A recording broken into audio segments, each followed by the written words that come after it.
पाकिस्तान एक ज़राई मुल्क है और हमारे मुल्क की ओवरऑल जीडीपी का 22% ज़राअत के शोबे से आता है। तकरीबन 40% आवाम हमारी इस वक्त ज़राअत के शोबे से मुंसलिक है। लेकिन हम ये देखते हैं कि पिछले चंद सालों में एक डिक्लाइन हमें नज़र आता है मुख्तलिफ ज़राअत के शोबों में, और जो हर थोड़े दिन के बाद एक बहरानी कैफियत, एक सूरत-ए-हाल ऐसी पैदा होती है कि कभी हम गंदम की कीमत को बहुत तेज़ी के साथ बढ़ते देखते हैं, उसका बहरान पैदा होता है। कभी हम ये मामला चीनी के साथ देखते हैं, कभी हम अपनी जो गन्ने की पैदावार है उसमें कमी होते देखते हैं, कभी हमारी दीगर फसलें मसाइल से दो चार रहती हैं। कॉटन का एक बढ़ता हुआ इंपोर्ट बिल इस वक्त पाकिस्तान की इकॉनमी पर एक बोझ की सूरत में मौजूद है, चूँकि हर साल उसकी प्रोडक्शन कम से कम होती जा रही है। तो अभी जो क्लाइमेट चेंज के असरात हैं, इनसे जदीद टेक्नोलॉजी को इस्तेमाल करते हुए कैसे निपटा जा सकता है। एक टर्मिनोलॉजी हम सुनते हैं कॉरपोरेट फार्मिंग।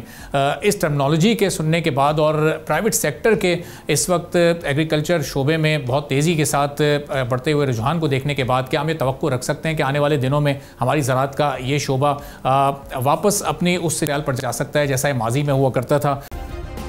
सब्सक्राइब करें और बेल दबाएं ताकि कोई खबर रह न जाए।